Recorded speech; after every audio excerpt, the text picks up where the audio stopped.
नमस्कार दोस्तों, स्वागत है आपका सिलेक्शन अड्डा के डिजिटल प्लेटफॉर्म पर।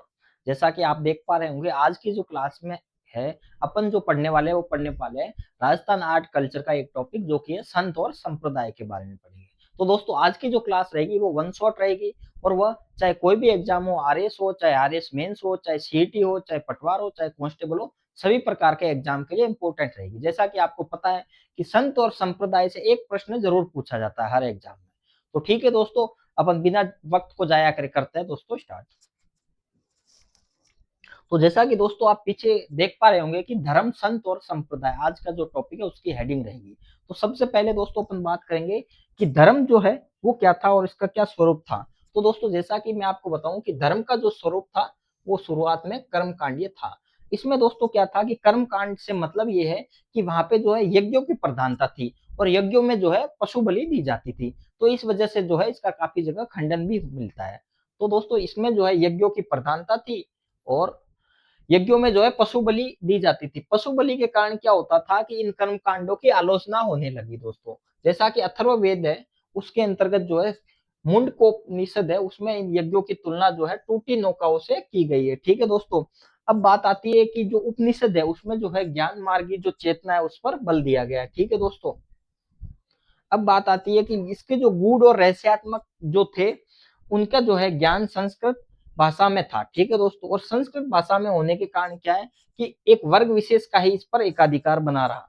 सीधा सा मतलब यह है कि यदि कोई संस्कृत भाषा का ज्ञानी है तो वही इसे समझा सकता है। तो एक तरीके से देखे तो कोई ज्ञानी व्यक्ति था जिसको संस्कृत आती थी, उसी का एकाधिकार था इससे।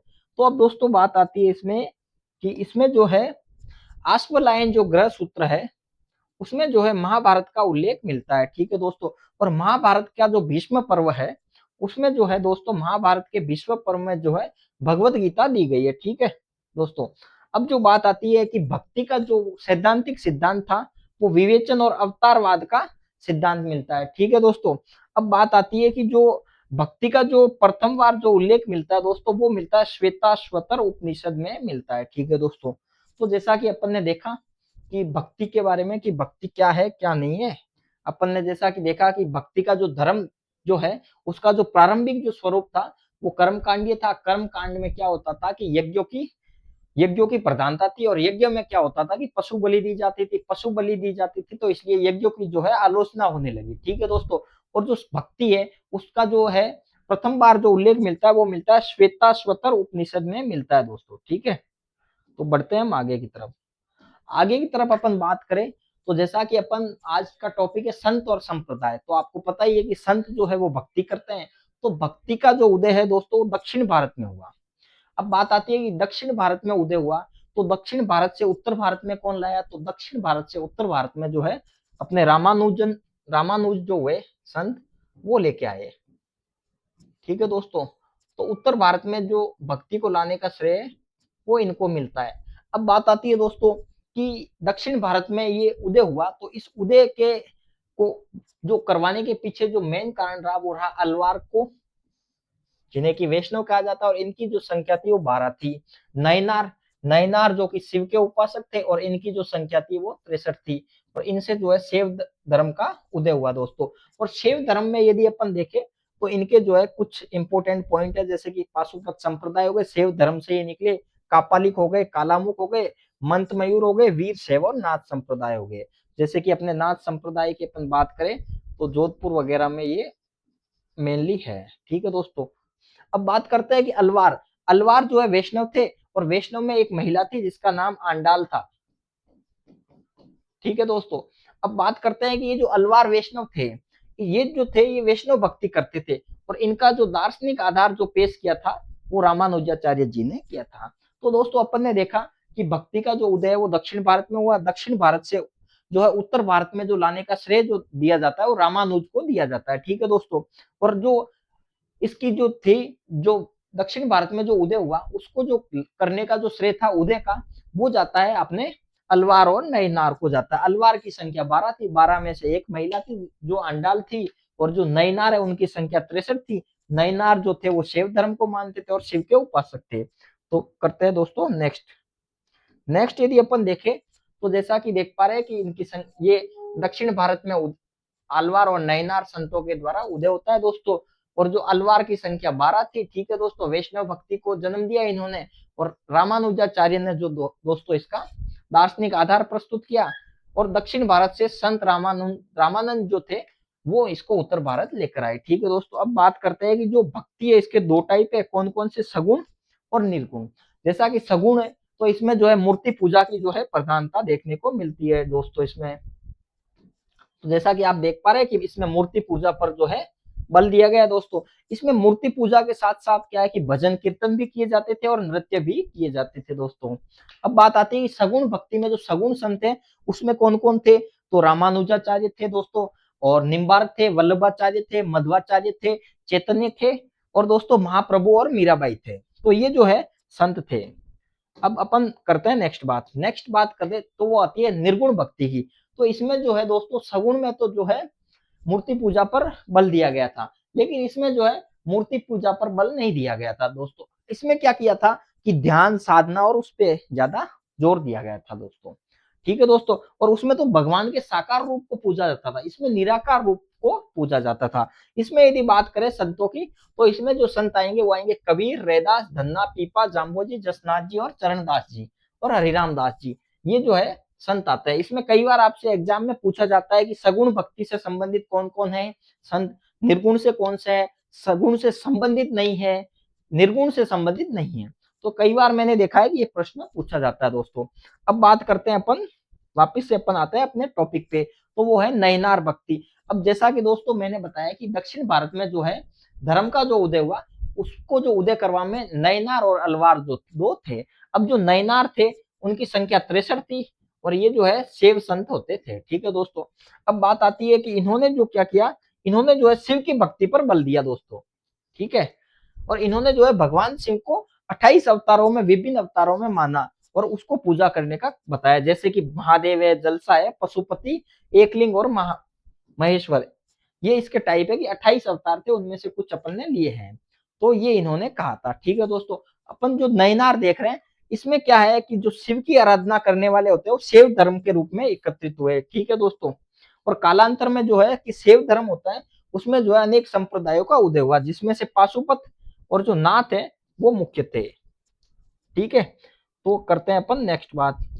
नेक्स्ट अगर अपन देखें तो इसमें सबसे पहले अपन लेंगे पाशुपत संप्रदाय। तो पाशुपत संप्रदाय के जो प्रवर्तक थे वो भगवान लकुलिश थे। ठीक है दोस्तों, और वो शिव के 28वें अवतार थे, जैसा कि आप देख पा रहे हैं दोस्तों।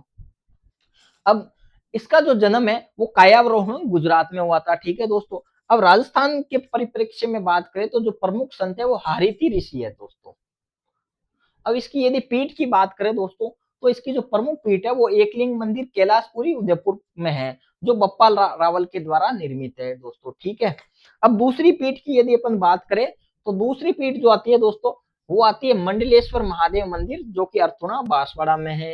अब तीसरी पीठ की बात करें तो वो आती है सुंदा माता मंदिर, जो कि जालोर में है दोस्तों। ठीक है, और यहाँ पे जो है सुंदा माता मंदिर में जो है लकुलिश की प्रतिमा भी स्थित है दोस्तों।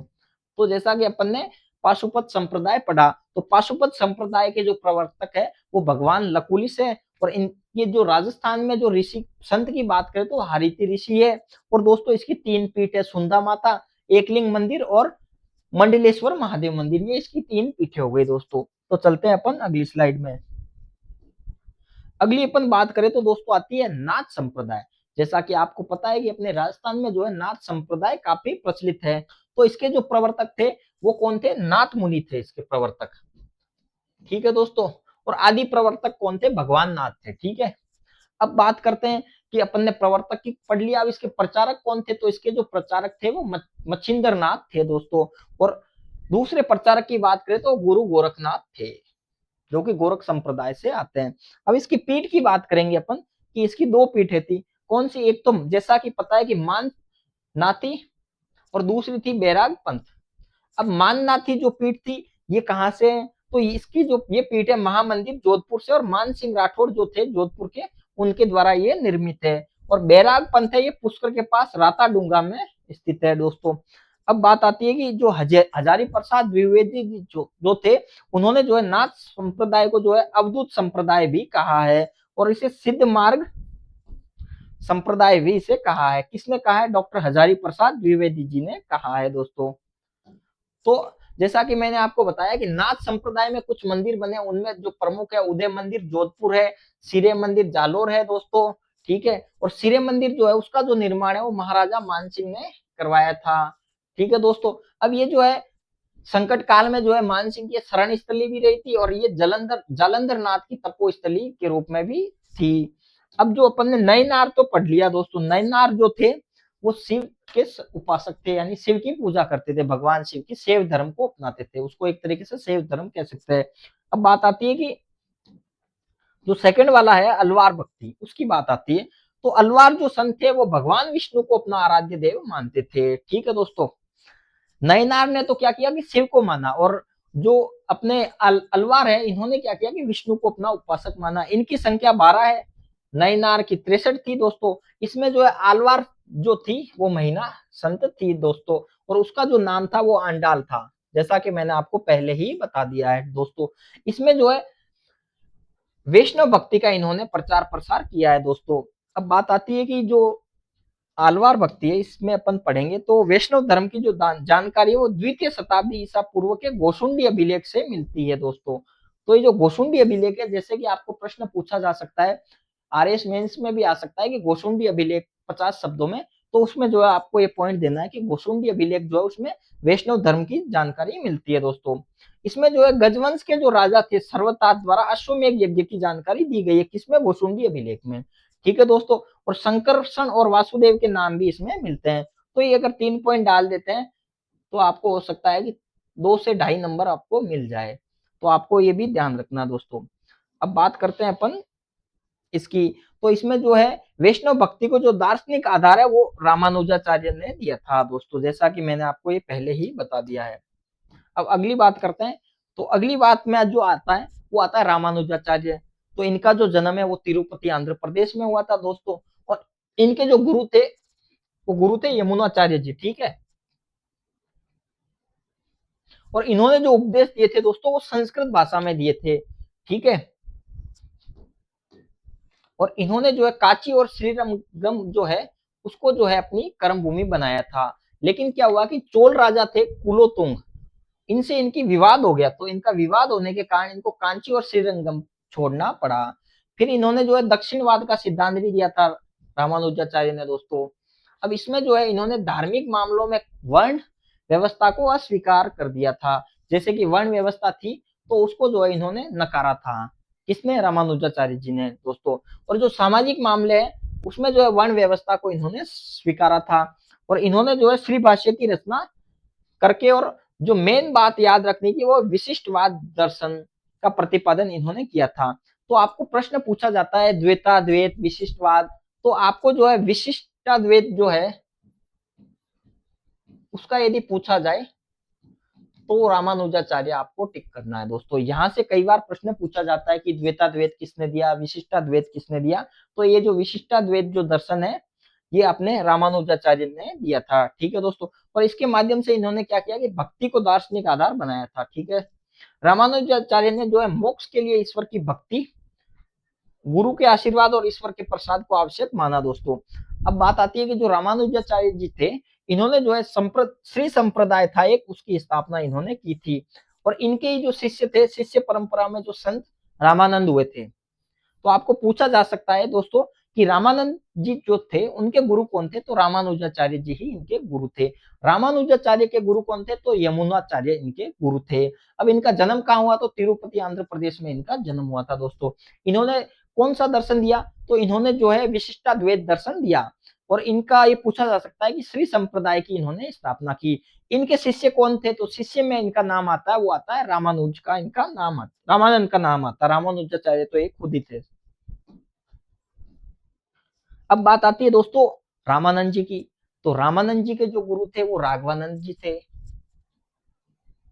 ठीक है दोस्तों। अब बात आती है कि ये जो भक्ति थे उसको उत्तरी भारत में कौन लेके आए, तो वो यही लेके आए थे। रामानुजाचार्य ने तो अपने उपदेश दिए थे संस्कृत भाषा में, रामानंद जी ने जो उपदेश दिए रामानंद ने उन्होंने दिए थे हिंदी भाषा में, ठीक है दोस्तों। इन्होंने जो अपने उपदेश दिए वो हिंदी भाषा में दिए थे, ठीक है दोस्तों।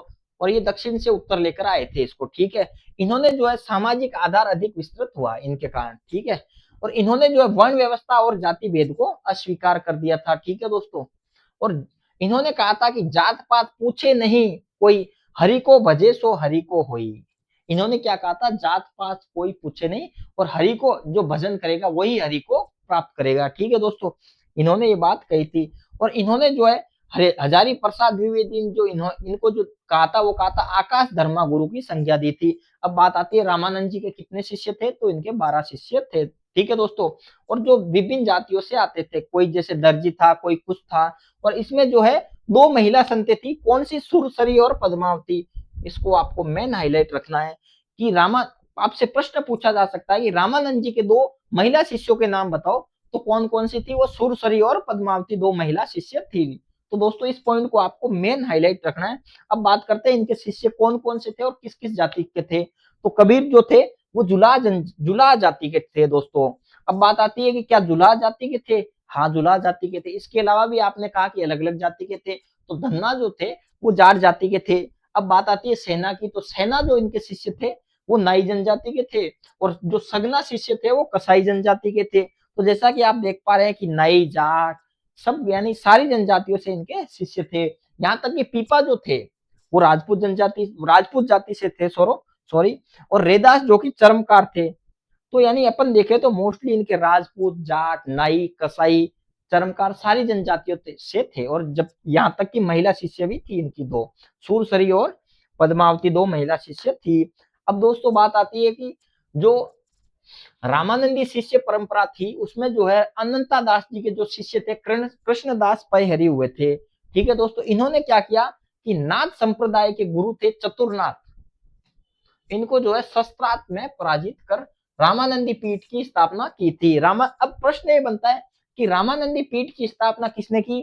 तो दोस्तों रामानंदी पीठ की स्थापना कृष्णदास पैहारी ने की थी, ये ध्यान रखना है।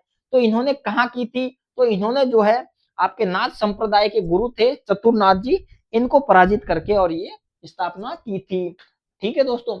अब बात आती है कि ये जो थी, ये क्या बोलते हैं, इनके द्वारा जो है ब्रह्म गीता और प्रेम स्वरूप की रचना की गई थी दोस्तों। अब अगली जो बात करेंगे दोस्तों, वो अपन बात करेंगे कि कृष्णदास पैहरी के जो शिष्य थे अग्रदास जी, इन्होंने जो है रेवासा धाम सीकर में रामानंदी पीठ की स्थापना की थी दोस्तों, जहां पर राम और सीता की रसिक जोड़ी की आराधना की जाती है दोस्तों। अब बात आती है कि रेवासा धाम जो थी उसको जो है राजकीय संरक्षण जो है जयपुर महाराजा सवाई जयसिंह जी ने दिया था दोस्तों। और उनके जो दरबारी कवि थे कलानिधि कृष्ण भट्ट, इनसे जो है राम रासा लिखवाया था। तो आपसे पूछा जा सकता है प्रश्न कि जो रेवासा धाम है उसे जो है संरक्षण किसने दिया था, तो वो जो है जयपुर महाराजा सवाई जयसिंह जी ने दिया था, ठीक है दोस्तों। और उसे और जो इनके कवि थे वो जो कृष्ण भट्ट थे, इन्होंने जो है राम रासा लिखा और उसे जो है राम रसाचार्य की उपाधि से सम्मानित किया गया।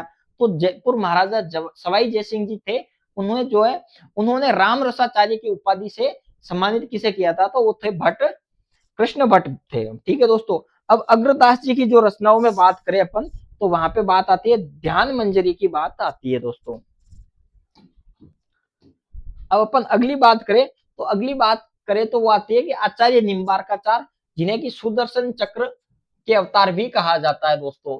अब बात आती है कि ये जो थे ये तेलुगु मूल के ब्राह्मण थे दोस्तों। कौन थे, आचार्य निम्बार्क, ठीक है। और इन्होंने जो है वृंदावन को जो है अपनी कर्म भूमि बनाया था, और इनके द्वारा जो है राधा और कृष्ण की उपासना की जाती थी दोस्तों, ठीक है। और इन्होंने जो है राधा को कृष्ण की पत्नी के रूप में स्वीकार करते थे दोस्तों।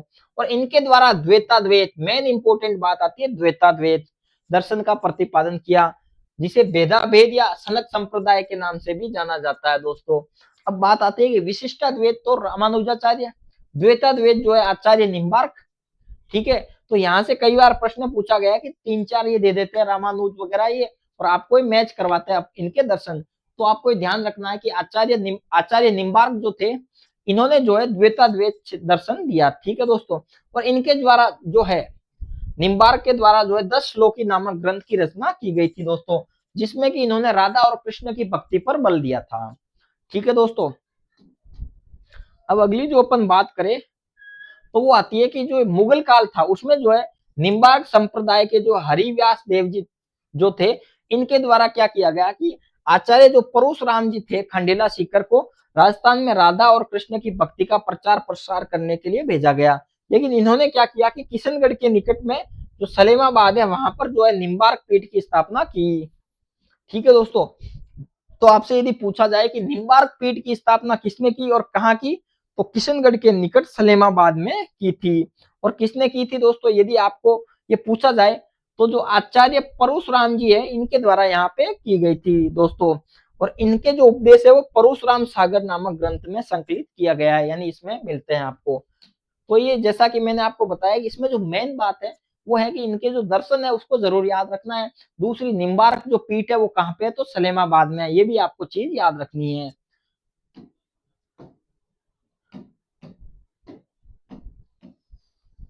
अब बात करें कि सलेमाबाद के जो अतिरिक्त है उदयपुर क्षेत्र में भी जो है निम्बार्क पीठ की वो प्रभाव देखने को जो है मिलता है दोस्तों। इन्होंने जो है वेदांत परिजात जो है भाष्य में अपने दर्शन का प्रतिपादन किया है दोस्तों। तो अब अपन जो पढ़ेंगे वो पढ़ेंगे मध्वाचार्य जी। मध्वाचार्य जी जिन्हें की वायु के अवतार कहा जाता है, ये भी तेलुगु मूल के ब्राह्मण थे दोस्तों। निम्बार्क भी थे और ये भी थे। इन्हें जो है पूर्ण प्रज्ञा और आनंद तीर्थ के नाम से भी जाना जाता है। किसे जाना जाता है, मध्वाचार्य जी को जाना जाता है दोस्तों। इन्होंने जो है लक्ष्मी नारायण की उपासना की दोस्तों। अब बात आती है कि ये जो करते थे वो लक्ष्मी को नारायण की आदि शक्ति के रूप में स्वीकारा था इन्होंने।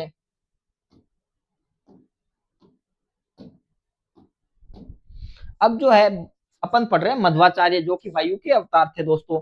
तो इन्हें जो है पूर्ण प्रज्ञ भाष्य की रचना कर द्वैतवाद दर्शन जो है इन्होंने दिया था। कौन सा दर्शन दिया था, तो इन्होंने द्वैतवाद दिया था दोस्तों। मध्वाचार्य जी ने द्वैतवाद दिया था, निम्बार्क ने द्वैताद्वैत दिया था, रामानुजाचार्य ने अद्वैतवाद विशिष्टाद्वैत दिया था, सॉरी विशिष्टाद्वैत दिया था। ठीक है, तो ये आपको ध्यान रखना है दोस्तों। अब बात आती है कि मध्वाचार्य जी थे, इन्होंने जो है सर्वदर्शन संग्रह नामक ग्रंथ लिया और ब्रह्म संप्रदाय इन्होंने चलाया था दोस्तों। ठीक है, और इस ब्रह्म संप्रदाय का जो है सर्वाधिक प्रचार जो है गौड़ स्वामी के द्वारा किया गया था। इस कारण जो है ये गौड़ीय संप्रदाय भी कहलाता है दोस्तों। ठीक है दोस्तों, तो गौड़ीय संप्रदाय जो है वो मध्वाचार्य जी से संबंधित है, ये भी आपको ध्यान रखना है क्योंकि कई बार क्या ये पूछ लिया जाता है। अब बात आती है कि चैतन्य प्रभु की बात आती है जो कि गौड़ीय संप्रदाय के द्वारा नवीन रूप दिया था और इन्होंने जो है भक्ति में कीर्तन प्रथा का समावेश किया था, यानी भजन को इन्होंने शामिल किया था। किसने, चैतन्य प्रभु ने गौड़ीय संप्रदाय में जो इन्होंने ये किया था। तो आपको ये चीज जरूर ध्यान रखनी है। चैतन्य महाप्रभु को विश्व भर के नाम से विशंबर निमाई विशंबर के नाम से भी जाना जाता है। और ये जो उड़ीसा के जो राजवंश के राजगुरु के रूप में थे दोस्तों। चैतन्य महाप्रभु को जो है कृष्ण का शापित अवतार माना जाता है। कृष्ण का शापित अवतार किसे, चैतन्य महाप्रभु। चैतन्य महाप्रभु जो कि गौड़ीय संप्रदाय से आते हैं और इन्होंने जो है अचिंत्य अचिंत्य भेदाभेद दर्शन का प्रतिपादन किया था दोस्तों। द्वैतवाद का किसने किया था दोस्तों, तो मध्वाचार्य जी ने किया था।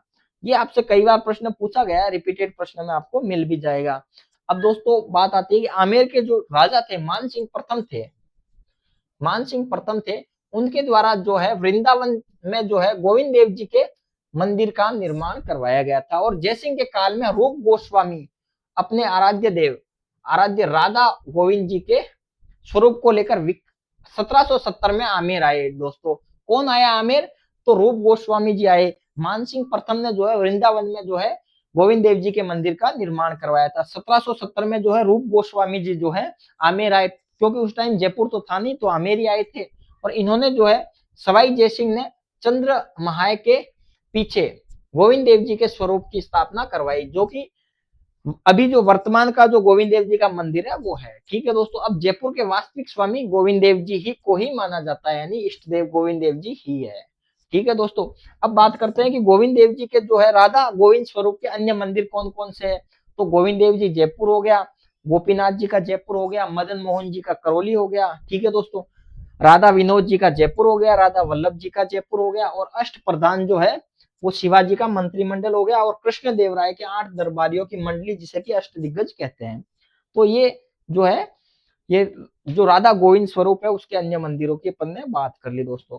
अब जो अपन अगली बात करेंगे वो करेंगे वल्लभाचार्य जी, जो कि अग्नि के अवतार माने जाते हैं। ठीक है दोस्तों, अब बात करते हैं कि अभी तक जो पढ़ रहे हैं वो अपन, वो सारे मध्वाचार्य जी वगैरह ये सारे जो थे तेलुगु मूल के ब्राह्मण थे। तो ये भी तेलुगु मूल के ही ब्राह्मण थे दोस्तों, जैसा कि आप देख पा रहे हैं कि तेलुगु मूल के ब्राह्मण थे। और इनके द्वारा जो है कृष्ण भक्ति के वल्लभ संप्रदाय की का प्रवर्तन किया गया। पुष्टि मार्गी संप्रदाय भी कहते हैं, यानी वल्लभ संप्रदाय की बात आती है तो वल्लभाचार्य, जैसा कि नाम से ही पता है कि वल्लभाचार्य है, तो वल्लभाचार्य जी जो है वल्लभ संप्रदाय से आएंगे।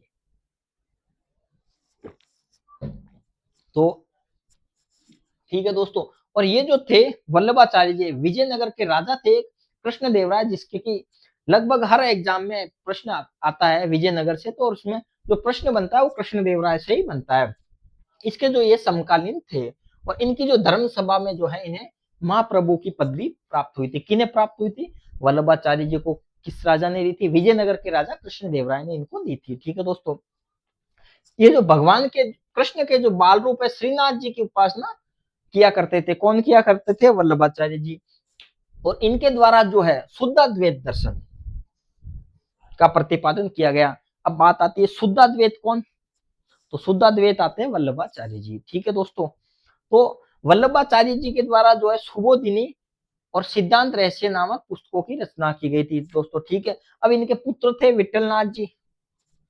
तो विठलनाथ जी के काल में क्या होता है कि ये संप्रदाय जो है पुष्टि मार्गी संप्रदाय के नाम से जाना जाता है। विठलनाथ जी के काल में, विठलनाथ जी कौन थे? वल्लभाचार्य जी के पुत्र थे दोस्तों। अब मुगल बादशाह थे अकबर। अकबर के द्वारा क्या किया गया कि विठलनाथ जी थे, इनको जो है गोकुल और जतिपुरा की जागीर प्रदान की गई। किसके द्वारा? अकबर के द्वारा। किसको? विठलनाथ जी को कौन सी ये दी गई थी? गोकुल और जतिपुरा की जो है जागीर इनको दान में दी गई। अब बात आती है विठलनाथ जी के द्वारा जो है अष्ट छाप की स्थापना की गई थी दोस्तों, जिसमें जो है वल्लभ संप्रदाय के जो है 8 कवि शामिल थे दोस्तों। अब विठलनाथ जी के भी 7 पुत्र थे। 7 पुत्रों ने अपने अपने आराध्य देवों की 7 पीठों की स्थापना की दोस्तों। जैसा कि आप देख पा रहे हैं, ये 7 पीठें कौन कौन सी थी? तो सबसे पहली जो पीठ थी वो श्रीनाथ जी है, जो कि काफी फेमस है, नाथद्वारा राजसमंद में है जो कि। अब दूसरी बात आती है द्वारिकाधीश की, जो कांकरोली राजसमंद में है। तीसरी जो बात आती है वो आती है मथुरेश जी, जो कि कोटा में स्थित है। चौथी बात आती है दोस्तों, वो आती है मदन मोहन जी, जो कि कामा भरतपुर में है। अगली बात आती है गोकुल चंद्र जी की दोस्तों, जो कि कामा भरतपुर में है। और बाल कृष्ण जी सूरत गुजरात में है, जो कि राजस्थान से बाहर है। और अगली और अंतिम जो आती है वो गोकुलनाथ जी, गोकुल एमपी की बात आती है। तो ये जो है अपन ने विठलनाथ जी के 7 बेटे थे, उन्होंने जो है आराध्य देवों की 7 पीठें स्थापित की, उसकी बात हो गई। अब बात आती है ये जो 7 पीठें थी, इनमें जो है विठलनाथ जी नाथ द्वारा की जो पीठ है वो प्रमुख मानी जाती है, क्योंकि इस पीठ पर ही जो है सप्त ध्वजा फहराई जाती है। 7 रंगों की जो ध्वजा है वो सिर्फ और सिर्फ जो नाथ द्वारा वाली पीठ है उसी पर फहराई जाती है, और इसे ही जो है मेन पीठ माना जाता है दोस्तों। अब वल्लभ संप्रदाय के जो वो मंदिर होते थे उनको हवेली या फिर द्वारा कहा जाता था दोस्तों। द्वारा द्वारा कहा जाता। द्वारा जो है वो द्वार से बना है दोस्तों, तो इसे जो है द्वारा कहा जाता था। और इनमें ही जो है भजन संध्या यानी भजन गाए जाते थे शाम को, और इसे ही जो है हवेली संगीत कहा जाता था। ठीक है दोस्तों, ये आपको ध्यान रखना है। और इसमें जो है ईश्वर के दर्शन को है जो झांकी कहा जाता है, जैसा कि अपने को सबको पता है कि झूलेनाथ की झांकी इस टाइप से अपन ने काफी पढ़ते हैं अपन। जो 11 आती है जल झूलनी, वो जो 11 आती है उस पर भी अपन झांकी निकालते हैं। तो जैसा कि अपने को ये सारी चीजें पता ही है। और जो ईश्वर की कृपा होती थी उसे पुष्टि कहा जाता था। और भगवान की जो कृष्ण की उपासना सेवा के रूप में की जाती थी, इसे जो है सेवा के रूप में की जाती थी। यानी अपन ये नहीं देखते थे कि हमें क्या मिलेगा क्या नहीं मिलेगा, अपन ये देखते थे कि सेवा के रूप में की जाती थी दोस्तों। अब बात आती है कि वल्लभाचार्य के जो गुरु थे विष्णु स्वामी के द्वारा रुद्र संप्रदाय की स्थापना की गई। किशनगढ़ के जो राजा थे एक सावंत सिंह जी थे, उन्होंने जो है वो बड़े प्रभावित हुए थे इस संप्रदाय से, और उन्होंने जो है कहा था कि राजपाट त्याग कर वृंदावन चले गए थे। कौन? सावंत सिंह जी चले गए थे, किशनगढ़ के राजा थे दोस्तों। और अपना नाम बदलकर जो है नागरीदास कर लिया था। ठीक है दोस्तों, अब बात आती है अष्ट छाप जो है वो क्या थे? तो वल्लभ संप्रदाय के 8 कवि थे। अष्ट दिग्गज क्या थे? तो जो कृष्ण देवराय थे विजयनगर के राजा, उनके जो है 8 दरबारी विद्वान थे दोस्तों। अब अगली जो बात आती है दोस्तों, वो बात आती है कि जो अष्ट प्रधान थे वो क्या थे, तो शिवाजी का मंत्रिमंडल था दोस्तों। अष्ट प्रधान क्या था, ये अपने कुछ कीवर्ड्स देखें। अब बात आती है जसनाथ जी।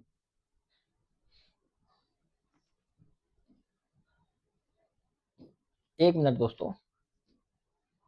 अब बात आती है जसनाथ जी की। जसनाथ जी जो कि निर्गुण संप्रदाय से आते हैं। ठीक है दोस्तों, अपन ने जो है पहले पढ़ा वो किसने कौन सा दर्शन दिया। अब जो बात आएगी वो अपन करेंगे जसनाथ जी वगैरह जो राजस्थान के परिप्रेक्ष्य में इंपॉर्टेंट है, तो उनकी बात करेंगे। तो जसनाथ जी अगर देखे, जसनाती संप्रदाय की बात करते हैं, तो जसनाथ जी ने जो जसनाती संप्रदाय दिया, इनका जो जन्म हुआ वो कतरियासर बीकानेर में हुआ था, कार्तिक शुक्ला एकादशी को हुआ था। इनके जो पिताजी का जो नाम था वो हमीर जी था, माता रूपादे थी, और इनके जो गुरु थे वो गुरु गोरखनाथ जी थे। तो कई बार क्या होता है कि प्रश्न पूछा जाता है कि जसनाथ जी के माता का नाम क्या था, पिता का नाम क्या था। प्रश्न आपको हो सकता है 4 पॉइंट में बना के दे, निम्न में से असत्य है।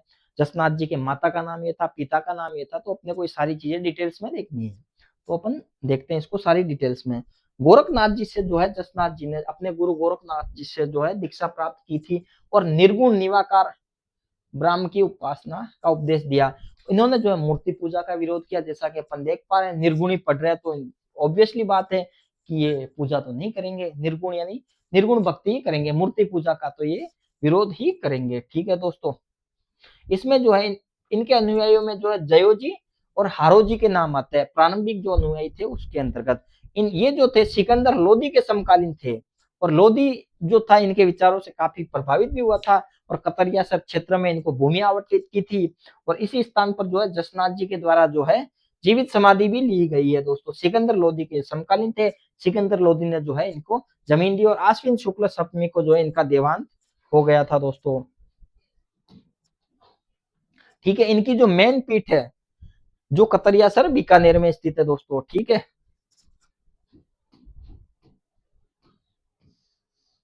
अब बात करते हैं कि जसनाथ जी जो थे इनके अनुयायियों को 36 नियम दिए।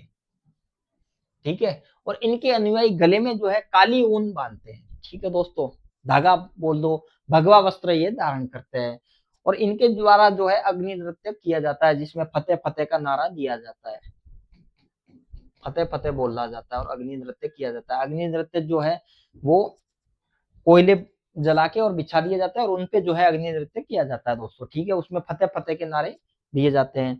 अब इनके जो उपदेश है वो सिम्बुदड़ा और कोंडा ग्रंथों में है। आपसे प्रश्न पूछा जा सकता है कि सिम्बुदड़ा और कोंडा ग्रंथ किसके, तो जसनाथ जी के हैं दोस्तों। जसनाथ जी के अन्य संतों की बात करें तो लालनाथ जी थे, इनकी रचना थी जीव समझोंतरी। रामनाथ जी थे, इनकी रचना थी यशोनाथ पुराण। और चोरकनाथ जी और सवाई राम जी भी जो इनके अन्य संत थे। अब बात करते हैं कि जसनाथी सिद्धों की समाधियां विभिन्न गांवों में स्थित है। ठीक है दोस्तों, और इन्हें जो है बाड़िया कहा जाता है। समाधियों इनके जो जसनाती जो सिद्ध हुए उनकी जो समाधियां है उनको जो है बाड़िया कहा जाता है। और जो है इस संप्रदाय में जो है 84 बाड़िया प्रसिद्ध है दोस्तों, ये अपने को ध्यान रखना है। अब बात आती है विष्णुई संप्रदाय की। विष्णुई संप्रदाय की बात आती है जाम्बोजी आते हैं। जाम्बोजी की बात आती है विष्णुई संप्रदाय। आपको पता है कि अभी उनके सम्मान में जो है विष्णुई संप्रदाय के सम्मान में मैसालिना जो है छिपकली को नाम दिया गया है। मैसालिना विष्णुई छिपकली को नाम दिया गया है। ठीक है, तो अब अपन करते हैं स्टार्ट। ये जो है वन्य जीव संरक्षण और उसके लिए जाने जाते हैं। अब बात करते हैं कि विष्णुई संप्रदाय जाम्बोजी प्रवर्तक मैंने बता ही दिया। इनका जो जन्म है वो पीपासर नागौर में हुआ। पिता जो थे ठाकुर लोहार थे, और माता जो थी हंसा देवी थी। ये जो थे विष्णु की पूजा करते थे, निर्गुण निराकार मानकर इसकी पूजा करते थे दोस्तों। अब अगली जो बात आती है, इन्होंने जो है ये कर्म फल में सिद्धांत में विश्वास करते थे कि कर्म करो, ये फल की इच्छा नहीं करते थे। ये जो है धार्मिक आडंबरों, सामाजिक कुरीतियों और जाति भेद इत्यादि को इन्होंने जो है अस्वीकार किया था, और विधवा विवाह पर इन्होंने प्रबल समर्थक थे दोस्तों। ये जो थे उस टाइम भी आपको पता होगा कि उस टाइम की जो कुरीतियां थी उनसे इतने अवेयर थे। उस टाइम भी इन्होंने ये सोच लिया था कि विधवा विवाह को अपने को प्रमोट करना है दोस्तों। अब बात आती है कि इन्होंने जो है अपने अनुयायियों को 20+9 29 जो नियम दिए, उनकी वजह से इस संप्रदाय को बिश्नोई कहा गया। 20+9 यानी बिश्नोई। ठीक है दोस्तों, और इनके जो संप्रदाय है उसमें जो है हरे वृक्षों को काटने पर प्रतिबंध है, जीवों पर दया की जाती है, नशीली पदार्थों का सेवन पर प्रतिबंध, यानी नशे पते नहीं करने अपने को। और चरित्र पे मेन ध्यान दिया गया है कि पवित्र चरित्र होना चाहिए। इनके जो उपदेश है वो जंब सागर, जंब संहिता, जंब वाणी और विष्णुई धर्म प्रकाश जैसे ग्रंथों में इनके संकलित है। इनके प्रमुख तीर्थ की बात करें तो पीपासर नागौर जो कि जन्म स्थली है, संबरातल बीकानेर जो कि कर्म स्थली है, और मुकाम तालवा नोखा बीकानेर जो कि निर्वाण स्थली है। ठीक है दोस्तों। अब अगली बात आती है कि इनकी जो प्रधान पीठ है वो प्रतिवर्ष फागुन और अमावस्या को मेला भरता है। प्रधान पीठ कौन सी है? तो मुकाम नोखा बीकानेर। ठीक है दोस्तों। अब अगली बात आती है रामड़ावास पिपाड़, रामड़ावास पिपाड़। अगली बात आती है वो आती है पीठ, वो आती है जांगलू, जाम्बा, फलोदी। तो आपको जो है दोस्तों इनके जो 5 प्रमुख तीर्थ स्थल है इनको भी याद रखना है। यदि आरपीएससी या दिनेश बोर्ड टप पेपर बनाती है तो हो सकता है कि प्रश्न पूछ ले कि विष्णोई संप्रदाय का प्रमुख तीर्थ स्थल नहीं है, तो उसमें जो है आपको 3 ऑप्शन ये दे देगी और एक ऑप्शन कोई और दे देगी, तो आपको जो है उस पर टिक लगाना है। ये इस टाइप से आपको प्रश्न बन सकता है, क्योंकि आपको पता है पीपासर और जो है मुकाम ये दो तो काफी बार पूछे जा चुका है। तो अगला जो प्रश्न बनेगा वो इस टाइप से बन सकता है। तो अब बात करते हैं दादू संप्रदाय। आपको पता है कि अभी दादू संप्रदाय काफी चर्चा में रहा है। वो जो पहाड़ी थी वहां पे जो है उसके कारण वो चर्चा में रहा है, क्योंकि वहां पे जो है खनन वगैरह ये सारी चीजें होने वाली है, तो उस वजह से अभी चर्चा में भी रही थी। तो अपन देखते हैं दादू संप्रदाय के बारे में। इसके जो प्रवर्तक है वो दादू दयाल जी थे। दोस्तों इनका जो जन्म है वो अहमदाबाद में हुआ था, और लोदीराम नामक ब्राह्मण के पोषित पुत्र थे। पोषित का मतलब कि लोदीराम ब्राह्मण जी जो थे उन्होंने जो है इनका पालन पोषण किया था। ठीक है दोस्तों। तो ये होता है पोषित पुत्र का मतलब। और दादू दाल जी के द्वारा जो है स्वामी जो बुद्धानंद जी थे इन्होंने इनसे दीक्षा ग्रहण की थी दोस्तों। ठीक है दोस्तों। अब इनके जो गुरु थे कबीर दास जी परंपरा से संबंधित थे, कबीर की परंपरा से संबंधित थे दोस्तों। अब जो है राजस्थान को जो है अपनी कर्म भूमि के रूप में अपनाया था इन्होंने, और दीक्षा लेने के पश्चात ये चिंतन मनन में लग गए, सोचने और करने में। और इन्होंने जो तपस्या की थी वो करडाला नागौर में की थी दोस्तों। ठीक है। इसके पश्चात जो है ये सांबर आ गए, ये साबर नहीं ये सांबर है। ठीक है दोस्तों। और धुनियों का कार्य करने लगे, और यहीं पर इन्होंने जो हिंदू और मुस्लिम दोनों को अपने अनुयायी बनाए और उपदेश दिए। अंधविश्वासों का इन्होंने भी खंडन किया, सामाजिक कुरीतियों को किया, और दादू जी के जो शिष्य बन गए दोस्तों। जो 1575 ईस्वी में जो है संत दादू जो थे वो आमेर आ जाते हैं। कब आते हैं? 1575 ईस्वी में। और 14 वर्ष तक इन्होंने जो है आमेर में निवास किया। मुगल बादशाह अकबर ने भी इनकी बढ़ चढ़कर ख्याति के कारण 1585-86 में जो है इन्हें फतेहपुर सिकरी में जो है सत्संग के लिए आमंत्रित किया। किसने आमंत्रित किया? अकबर ने भी इनको आमंत्रित किया था। कहाँ आमंत्रित किया था? फतेहपुर सिकरी में। ये प्रश्न भी कई बार पूछा जा चुका है। 1585 और 86 में आमंत्रित किया था। 40 दिनों तक जो है सत्संग करने के पश्चात ये वापिस आमेर आ गए दोस्तों। और 1602 ईस्वी में जो है आमेर के पास नरेना दूदू में जो है ये आकर बस गए, और यहीं पर इनका 1630 ईस्वी में इनका जो है देहांत हो गया दोस्तों। तो इनका देहांत कहाँ हुआ? नरेना जयपुर में, जो कि दूदू में पड़ता है। दूदू जिला तो नहीं है, लेकिन पहले अभी कुछ दिनों पहले जिला बनाया था, जिसे कि वापस हटा दिया गया। तो दोस्तों इनके जो शिष्यों की बात आती है, इनके 152 शिष्य थे, सर्वाधिक शिष्य थे शायद इनके। ठीक है। और 52 शिष्य जो थे, 152 में से 52 शिष्य, वो 52 शिष्य 52 स्तंभ के रूप में थे, जबकि 100 अन्य शिष्य वीतरागी कहलाए।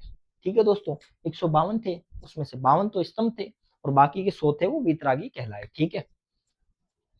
अब बात आती है कि इन्होंने जो अपनी शिष्य परंपरा को आगे नहीं बढ़ाया। इनके जो शिष्यों के नाम थे नाममाला, भक्तमाला, संत गुण सागर और दादू जन्म लीला पर्ची नामक ग्रंथों में प्राप्त होते हैं। ठीक है दोस्तों। इनके जो पुत्र थे, इनके दादू के शिष्यों में मेन बात करें, गरीबदास जी, मिस्किन दास जी के नाम आते हैं, जबकि अन्य संतों में जगन्नाथ जी, बकनाथ जी, रज्जब जी और सुंदरदास जी, रज्जब जी जो कि नाम आते हैं। ठीक है दोस्तों। इनकी 2 पुत्रियों में नानोबाई और माताबाई का नाम लिया जाता है। हो सकता है इस बार आपसे प्रश्न पूछा जाए, दादू की पुत्रियों के नाम है, तो नानोबाई और माताबाई है, जैसा कि आप पीछे देख पा रहे हैं। अब बात आती है संत दादू के द्वारा हिंदी मिश्रित क्षेत्रीय भाषा यानी सदोगड़ी भाषा, सदोगड़ी भाषा पे प्रश्न एक बार पूछा गया था, तो आपको ये भी ध्यान रखना है कि हिंदी मिश्रित जो क्षेत्रीय भाषा है उसको सदोगड़ी भाषा कहते हैं। और इनके जो है हिंदी, इन्होंने इसका यूज किया था सदोगड़ी भाषा का। और इनके जो उपदेश थे वो मानसिंह प्रथम के काल में दादूजीरी वाणी, एक तो दादूजीरी वाणी और दादूजीरा दोहा थे, जो कि मानसिंह प्रथम के काल में रचित है। दादू संप्रदाय में मूर्ति पूजा, सामाजिक भेदभाव, आडंबरों को स्वीकार नहीं किया गया दोस्तों, ठीक है। और इन्होंने उपदेश में जो है जीव को ईश्वर का रूप माना है और जीव का जो है हत्या पर वो दिया है। मनुष्य के अंत करण को सच्चा उपासना स्थल बताया है दोस्तों, ठीक है। तो जैसा कि अपन ने देखा है, अब अपन नेक्स्ट देखेंगे। तो नेक्स्ट जो अपन बात करेंगे वो बात करेंगे कि जो है इसकी जो है दादू जो है इसके बारे में सत्संग स्थलों को जो है अलग दरीबा कहा जाता था। दादू जी के सत्संग स्थलों को अलग दरीबा कहा जाता था दोस्तों, ठीक है। अब इसमें जो है दादू जो है बहराना पहाड़ी अभी चर्चा में रही थी, आपको पता है। जो दादू खोल खुपा है उसमें अपने उपदेश दिया करते थे। इसी गुमा में जो है इनका वस्तुगत सामान भी इनका सुरक्षित है। कभी यदि जाओ बहराना पहाड़ी नरेना तो आप ये जरूर देख के आना, ठीक है। अब इनके जो मृतक होते हैं दादू संप्रदाय में, इनको जो है जलाया नहीं जाता। तो क्या किया जाता है, इनको दफनाया भी नहीं जाता है, इनको जो है पहाड़ी पर यूं ही छोड़ दिया जाता है ताकि कोई जीव आए और वो इनको खा जाए, ठीक है दोस्तों। ना तो इनको जलाते हैं और ना ही इनको दफनाते हैं। इनको ऐसे, इनकी जो बॉडी होती है उनको ऐसे ही छोड़ दिया जाता है, ठीक है दोस्तों। मैदान में खुले में लिटा दिया जाता है, नहीं छोड़ दिया जाता है, जैसा कि आप देख पा रहे हैं। इन्हें जो है राजस्थान के कबीर के नाम से भी जाना जाता है, ठीक है दोस्तों। अब ये कुछ टाइम तक तो ये संगठित रहा, लेकिन जो है संत हुए एक जैतराम जी, इनके काल में जो है दादूपंथ 6 शाखाओं में बट गया। कौन से संत, जैतराम जी के काल में, इसको ध्यान रखना है। तो अब अपन पढ़ेंगे कि वो 6 शाखाएं कौन कौन सी है। तो उसमें पहली आती है खालसा शाखा, जो कि गरीबदास जी के परंपरा से संबंधित है और इनकी जो प्रधान पीठ है वो नरेना में ही है। तो यदि बात करें कि आज के टाइम में जो है नरेना में जो इनकी प्रधान पीठ है वो कौन से उससे है संबंधित, तो वो गरीबदास जी से है। प्रश्न आपसे ये भी पूछा जा सकता है, यानी हर पॉइंट से प्रश्न बन सकता है, आपको बस पढ़ना है। और आपको जो है सिलेक्शन लेने के लिए क्या करना है कि इसको रटना है। आप ये भूल जाओ कि मुझे पढ़ना है। कई बच्चे क्या करते हैं कि पढ़ के छोड़ देते हैं, नहीं, आपको लिख लिख के इसको याद कर लेना है। याद करने से क्या होगा कि जैसे ही प्रश्न आएगा तो आपके जो गलत होने की संभावना है वो नहीं के बराबर रहेगी, यानी नगण्य रहेगी और आपका सिलेक्शन श्योर हो जाएगा। तो जैसा कि मैं आपको बता रहा हूँ कि आप जो है रट के पढ़ो, तो रटने से क्या होगा कि आपको क्लियर हो जाएगा कि हाँ ये है, कोई डाउट नहीं रहेगा आपका। तो देखते हैं अपन दूसरी। तो दूसरा देखें तो विरक्त आता है। खालसा अपन ने पढ़ लिया, इसमें जो है भ्रमणशील रहते हुए दादू पंथ के विचारों का प्रचार प्रसार करते हैं। उसमें तो प्रधान पीठ थी, लेकिन इसमें क्या घूमते रहते हैं इधर से उधर इधर उधर, ठीक है दोस्तों, इसमें ये घूमते रहते हैं अपन।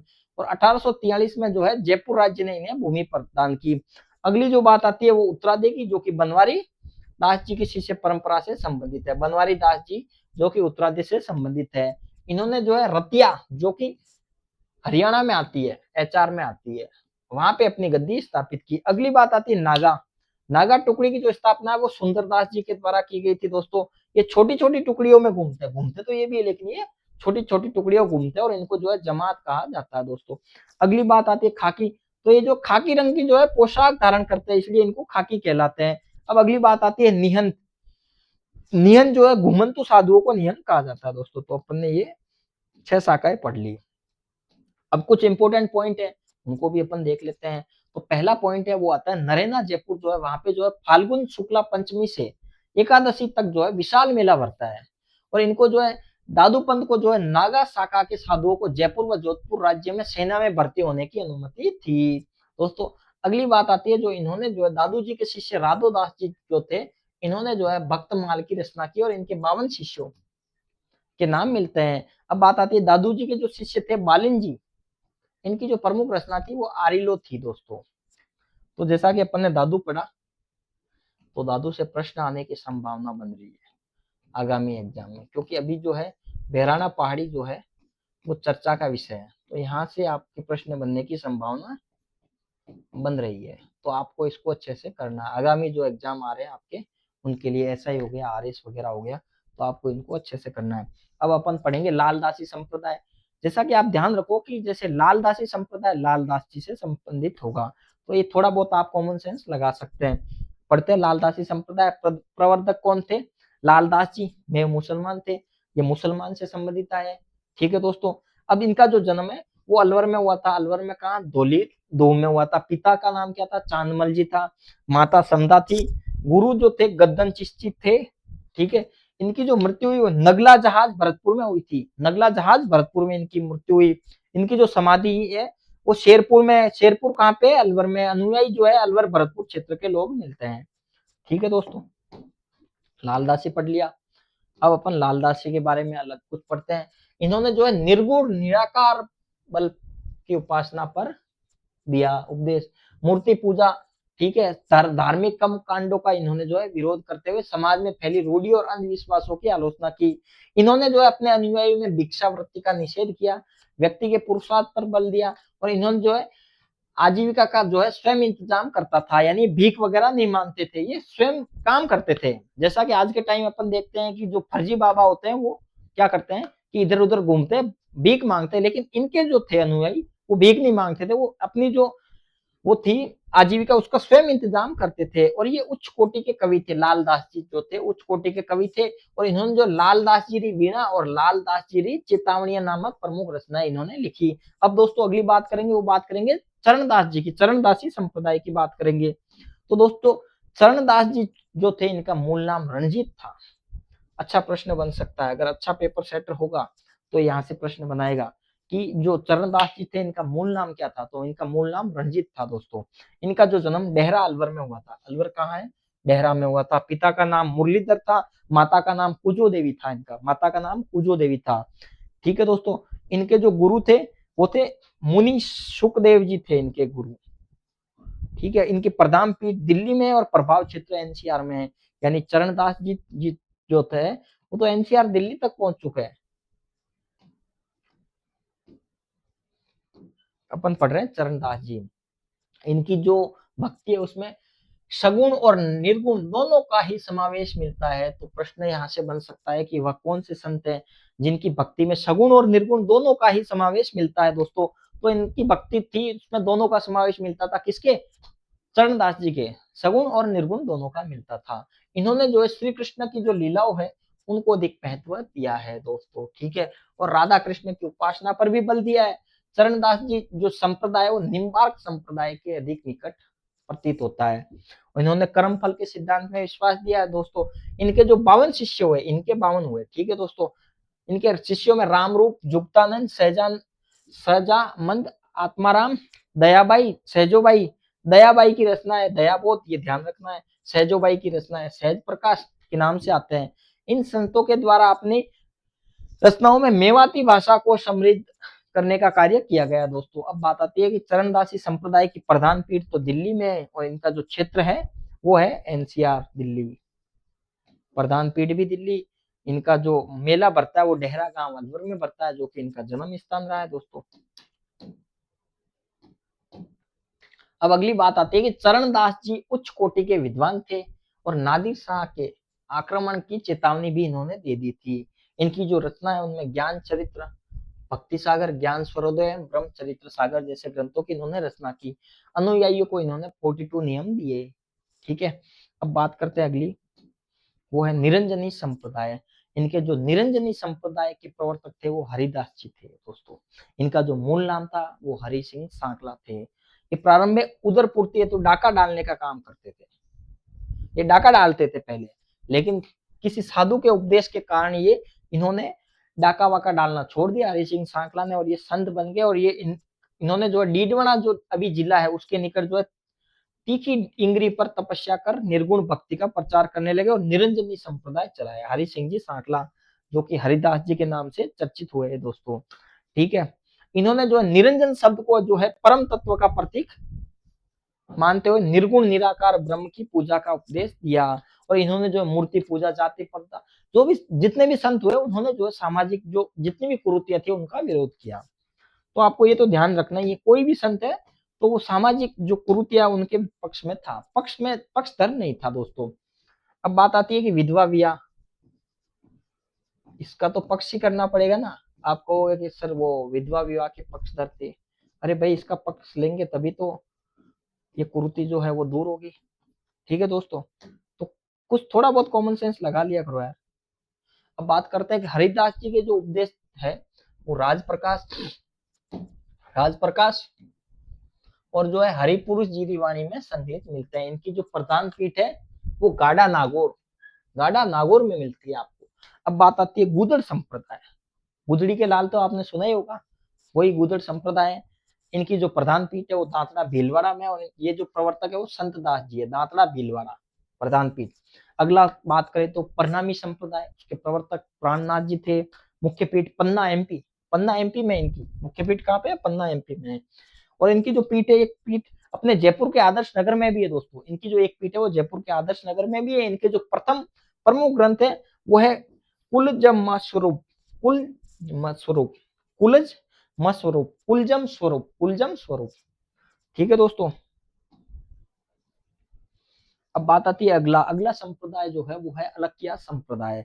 इसके जो संप्रदाय के प्रवर्तक थे अलक्या संप्रदाय के, वो कौन थे, साधु लालगिरी जी थे। इनका जो जन्म हुआ वो सुलक या चूरू में हुआ था दोस्तों। इनका अधिकांश समय बीकानेर दुर्ग के बाहर व्यतीत हुआ। गजब थे यार, बीकानेर दुर्ग के बाहर व्यतीत हुआ इनका।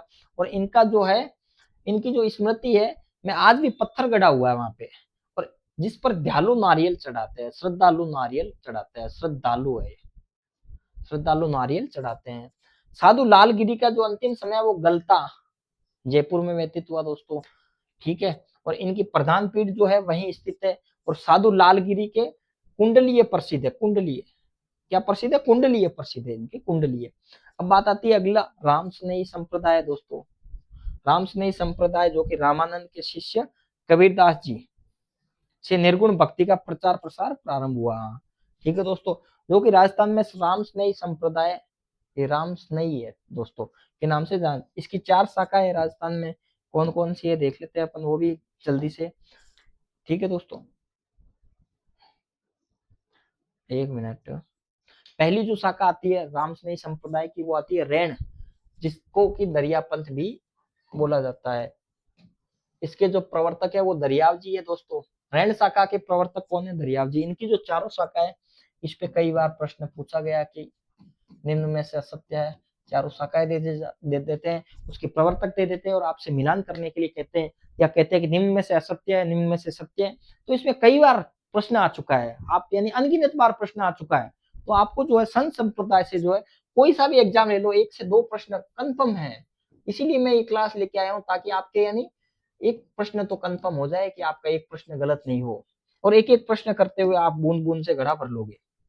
तो अपन देखते हैं रेण शाखा, जो कि दरियापंथ भी कहते हैं। इसके प्रवर्तक दरियाव जी थे।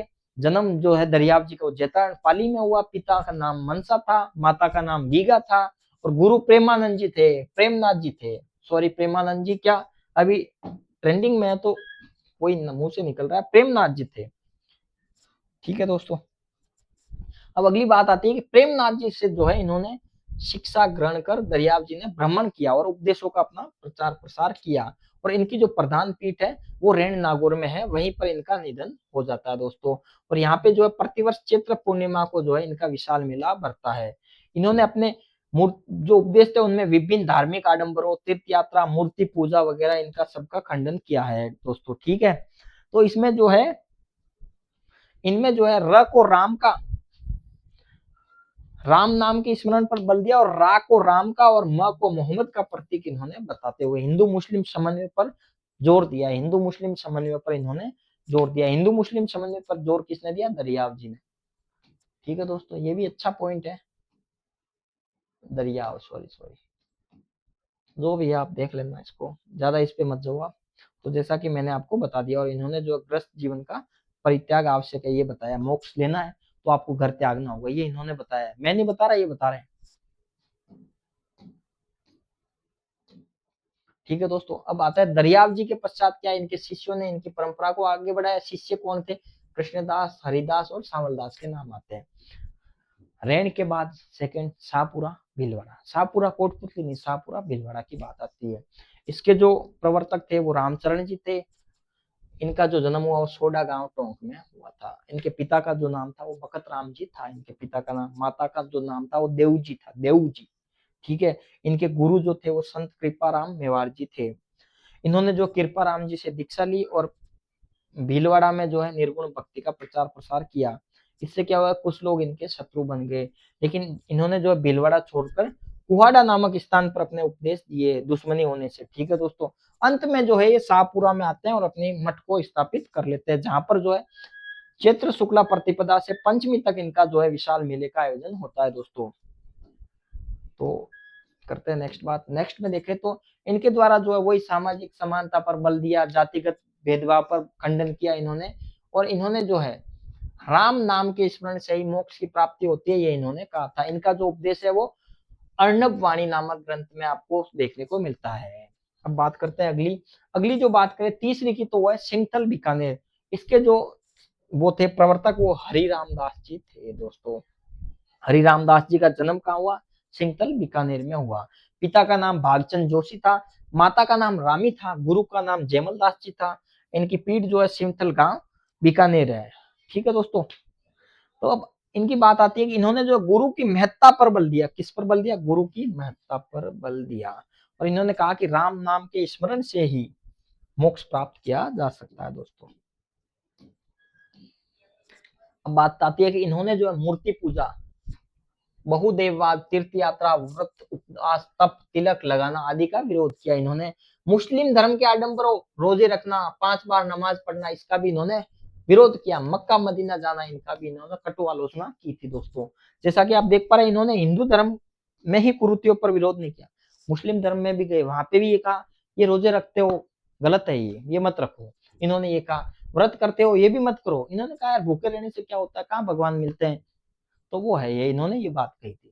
किसने कही थी, मैंने नहीं की। देखो दोस्तों, कल को आप मेरे ऊपर आरोप लगा दो कि आपने कही थी, यार मैंने कहा कही। आप देख पा रहे हैं राम स्नेही संप्रदाय पढ़ रहे हैं, सिंगतल पीठ को पढ़ रहे हैं, तो सिंगतल पीठ के जो हरिराम दास जी थे उन्होंने ये बात कही, मैंने नहीं की। देखो कल को आप मेरे ऊपर आरोप लगा दो कि सर आपने कह रहे यार, कहीं बदनाम कर दो आप। जो चौथी और अंतिम पीठ आती है राम स्नेही संप्रदाय की, वो आती है खेड़ापा, जो कि जोधपुर शाखा के, इसके प्रवर्तक रामदास जी थे। इनका जन्म जो हुआ वो भीकमपुर गांव में हुआ। पिता का नाम शार्दुल जी था, माता अणमी थी। गुरु जो थे हरिराम दास जी थे, गुरु हरिराम दास जी के ये शिष्य थे। इन्होंने जो है ग्रस्त जीवन पालन का उपदेश दिया था दोस्तों अपने शिष्यों को। मूर्ति, वही बात आ गई, मूर्ति पूजा, तीर्थ यात्रा आदि का इन्होंने विरोध किया। यानी निर्गुण पढ़ रहे हैं दोस्तों, जैसा कि नाम है आपको निर्गुण, सॉरी सॉरी सॉरी, गलत लिख दिया मैंने भी, निर्गुण। तो निर्गुण पढ़ रहे तो मूर्ति पूजा तो होगी ही नहीं ना, सगुण में होती है, साकार रूप में होती है, निराकार रूप में कहाँ होती है, अपने को पता ही है। इस समय जो है साका के जो साधु थे वो श्वेत वस्त्र पहनते थे दोस्तों, परंतु इनके पुत्र जो थे दयाल दास जी, ये जो थे कि समय जो विरक्त, विदेही और परमहंस प्रवर्ती तथा ग्रस्ती, इन 5 श्रेणियों में ये बट गए। पुत्र दयाल के समय ये बटे, इनके समय नहीं बटे, दयाल के समय बटे। ठीक है दोस्तों, ये अपन ने पढ़ लिया, आगे नहीं जा रहा है, क्या होगा। अच्छा अच्छा, अब बात आती है राजस्थान के प्रमुख संतों की। तो इसमें जो अपन सबसे पहले पढ़ेंगे वो पढ़ेंगे संत पीपा को पढ़ेंगे। पीपा जो थे ये झालावाड़ के खींची राजवंश से संबंधित थे। इनका मूल नाम जो था वो प्रताप सिंह खींची था दोस्तों। इनके जो है ये रामानंद जी के शिष्य थे, 12 शिष्य में से एक शिष्य ये भी थे, जैसा कि अपन पहले ही पढ़ते हुए आए हैं। और ये जो चमत्कारों के लिए जाने जाते थे। इनके चमत्कार क्या थे, तेली को जीवित कर दिया, मरे हुए को जीवित कर दिया था इन्होंने।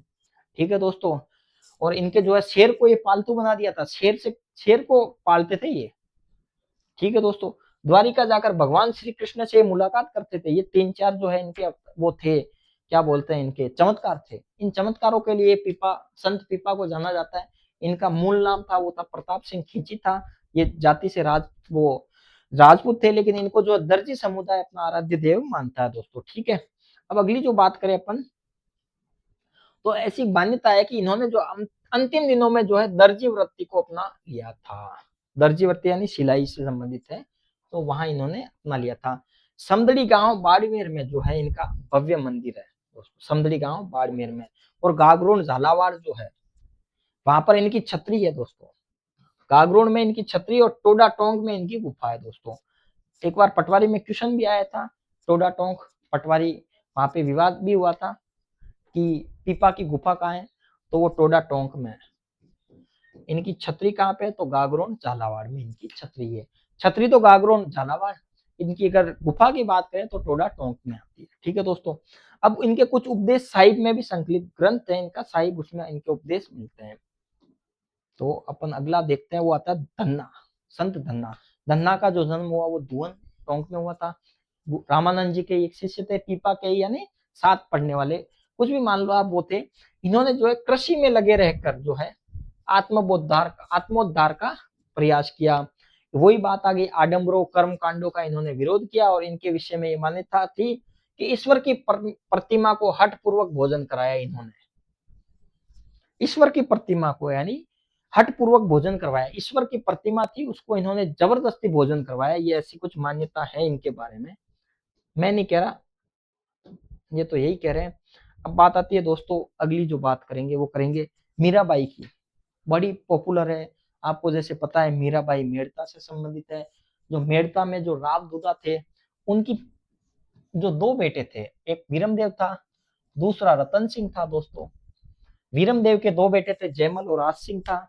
आज सिंह का जो बेटा था कल्लाजी राठौड़, उसकी बुआ थी मीरा। कल्लाजी राठौड़ की बुआ थी मीरा। ठीक है दोस्तों, और मीरा जो थी रतन सिंह की बेटी थी। मीरा को पेमल भी कहते थे दोस्तों, ये आपको ध्यान रखना है। और ये बीबी थी किसकी, भोजराज की। भोजराज किसका बेटा था, राणा सांगा का था दोस्तों। राणा सांगा मेवाड़ का बेटा था। यदि अपन देखें तो इसकी पृष्ठभूमि देखें मीराबाई की, तो मीरा जो थी वो एक बहुत ही, अपन देखें कि राणा सांगा की तो पुत्र पुत्र वधु थी। ठीक है, और भोजराज की पत्नी थी। रतन सिंह जी जो थे मेड़ता के, उनकी बेटी थी। कल्लाजी राठौड़ की बुआ थी। ठीक है दोस्तों, इनका जन्म कुड़की पाली में हुआ था दोस्तों। कई बार ये पीवाईक्यू में आपको देखने को मिलेगा, आप जैसे कई पीवाईक्यू सोल्व करेंगे तो वहां देखने को मिलेगा मीराबाई की जन्म स्थली कुड़की पाली, ये आपको जरूर देखने को मिलेगा। इनके दो गुरु थे, रेदास थे दोस्तों। रेदास की छतरी जो है चित्तौड़ में बनी हुई है। दूसरे गुरु का नाम याद रखना है, जीव गोस्वामी। जीव गोस्वामी, क्योंकि रेदास तो अपने को सबको पता है, रेदास से प्रश्न कई बार पूछा जा चुका, लेकिन अपने को रेदास नहीं, अपने को जीव गोस्वामी याद रखना है। अगला प्रश्न यहाँ से बन सकता है कभी भी। मृत्यु जो है द्वारिका में हुई थी दोस्तों, और मीरा की जो पदावलिया है वो प्रसिद्ध है, और ये अपने को ध्यान रखना है। और इन्हें जो है मीरा को जो है राजस्थान की राधा भी कहा जाता है, इनका उपनाम है दोस्तों। तो ये अपनी कुछ चीजें मैंने बताई, इस चार्ट के थ्रू जो है अपन ने मीराबाई को अच्छे से पढ़ लिया दोस्तों। ठीक है, जो जो मेन मेन पॉइंट है वो मैंने आपको सारे बता दिए हैं। और अभी हाल ही में आपको पता है कि मेड़ता में जो है अभी कोई प्रोग्राम हुआ था, उसमें जो है इनका वो उद्घाटन भी हुआ था। तो अपन चलते हैं अगली पे। अगली दोस्तों अपन बात करें तो अगला जो आता है वो आते हैं सुंदरदास जी छोटे, जिनका जन्म दौसा में हुआ।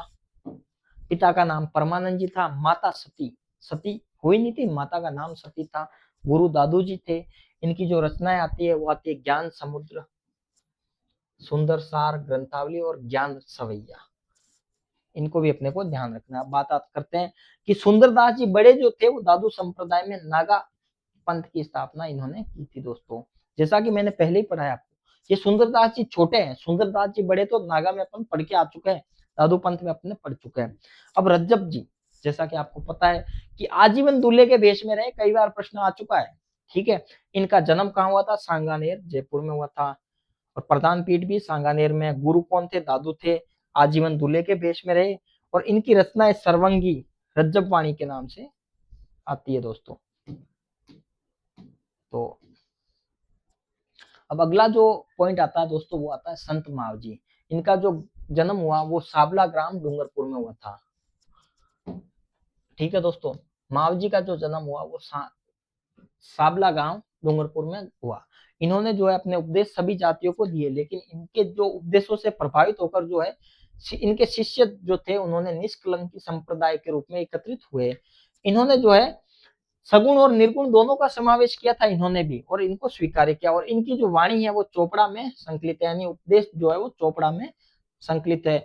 और ये जो है वाद विवाद की शैली में है। और दोस्तों ये जो है दीपावली के दिन उन्हें दर्शनार्थ बाहर निकाला जाता है, किसको, चोपड़ा को निकाला जाता है।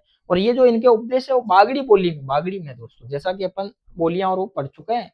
और श्री कृष्ण लीलाओं का जो है संकलन इन्होंने किया।